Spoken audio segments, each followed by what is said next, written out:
सफ़र बहुत ही ज़्यादा खूबसूरत था, बहुत उम्दा था और मैंने ये तवक्को नहीं किया था कि मैं 1 महीना उस शो में रहूँगी।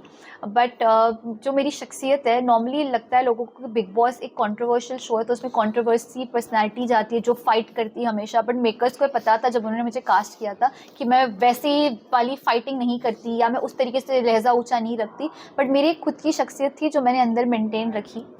जो मेरा लहज़ा है, जो मेरी शायरी है, जो मेरी पीजेज़ है वो, और जो मैं अलग-अलग कैरेक्टर अंदर प्ले करती थी, कभी घर में एयर होस्टेस बनती थी, कभी कुछ करती थी, कभी कुछ करती थी। तो ये मेरी जर्नी थी बहुत प्यारी-सी। बस एंड में मैं थोड़ा-सा फायर हो गई, जो मुझे लगता है लाज़मी था। बट ओवरऑल अगर इस जर्नी को कुछ बोला जाए, तो मैं एक बहुत ज़्यादा समझदार इंसान बन के बाहर आई हूँ और लाइफ़ में बहुत चीज़ों की कदर करना सीखी हूँ। मेरे पास इसकी बहुत स्ट्रॉन्ग वजह है और मैं एक चीज़ बता दूँ, मैं फेक पर्सनैलिटी नहीं हूँ। तो जो मैं जी। यहाँ से फ़ील करती हूँ, मेरा यहाँ पे दिखता है। कैमरा के लिए मैं स्माइल कर सकती थी, लेकिन मैं बहुत हर्ट थी। इसका रीज़न है, हमें जो टास्क दिया गया था, उसमें डिस्ट्रैक्ट करना था। मुझे कोई इश्यू नहीं है, आप डिस्ट्रैक्ट करो, आपका टास्क है। उनको पता था कि एलिमिनेशन टास्क है और आप डिस्ट्रैक्ट भी कर रहे हो, प्रॉब्लम नहीं है। अरमान जो मेरी हाइट को लेके, फेस को लेके मज़ाक उड़ा रहे, शिवानी भी वही कर रही थी, उनका साथ दे रही थी। मैंने शिवानी के साथ जस्ट दोस्ती की थी 4 दिन पहले। मैंने उनको एक फ्रेंडशिप बैंड पहनाया था डायमंड का, फ्रेंडशिप के तौर पे, एक टोकन ऑफ एप्रिसिएशन कि यार तू दिल की साफ़ है, तू बड़ बोली है, दोस्त बनेगी। एंड शी इज़ लाइक हाँ, हमारी दोस्ती हुई। तो जब मैं किसी को एक दोस्त के तौर पे देखती हूँ, पर वो इतनी शिद्दत से कोशिश कर रहा है मुझे घर से बाहर भेजने की, हाँ, एलिमिनेशन, नॉमिनेशन भी नहीं, एलिमिनेशन वाले टास्क में डिस्ट्रैक्ट भी कर रहे हो, इशू नहीं है। वो बॉडी शेम कर रहा है, आप भी बॉडी शेम कर रहे हो, तो मुझे हर्ट हुआ। क्या तुझे मैं अपनी दोस्त मानने लगी थी, तू मुझे बॉडी शेम कर रही है, मुझे भेजने के लिए अरमान के साथ मिलके you are saying all these things. I was deeply hurt and मैं कह रही हूँ ना, मैं चाहती थी जाने के टाइम मैं फेक बन सकती थी, एक स्माइल दे सकती थी, पर नहीं, मैं जो हूँ वो मैं हूँ, मुझे वक्त लगता है। अब जब मुझे बाहर शिवानी मिली, I think I be the first one to go and hug her, but that time I was not in the state of mind to, because I was deeply hurt.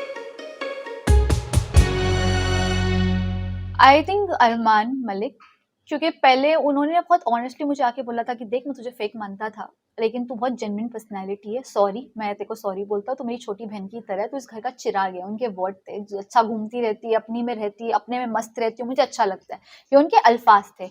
कट्टू जैसे ही मैंने नेज़ी के लिए स्टैंड लिया और जो वो हाउस कैप्टन वाला टास्क था, उसमें मैंने बहुत कोशिश की कि मैं नेज़ी को हाउस कैप्टन बनाऊँ, अरमान को, वहाँ से इख्तिलाफ स्टार्ट हो गया। वहाँ से उन्होंने साई को मेरे पीठ पीछे भड़काना चालू किया, वहाँ से उन्होंने काफ़ी ऐसी चीज़ें फैलानी चालू की मेरे बारे में, तो वहाँ से मेरा पर्सपेक्टिव चेंज हो गया कि आदमी सिर्फ मुँह पे नहीं बोलता है, मुँह पे बोलता है, बट पीठ-पीठ से ज़्यादा बोलता है, तो वो हिपोक्रेट है। रणवीर जी से ये उम्मीद नहीं थी, क्योंकि मुझे लगता था कि Ranveer ji really likes me as a person and he always told me आला, क्यूट है, अच्छी है, प्यारी है। मुझे बोलते थे ज़ीनत अमान की तरह लगती है तू मुझे। वो इतने प्यारे-प्यारे कॉम्प्लीमेंट्स देते थे, तो जो मुझे लगता था उनके साथ एक अच्छा रैपो है। तो जिनके साथ एक अच्छा रैपो है, वो ऐसे क्यों मेरे साथ बिहेव कर रहे हैं? उनको मुझसे क्या मसला है? वो साई को ये क्यों बोल रहा है कि तू सना के उसमें वो लग रहा है?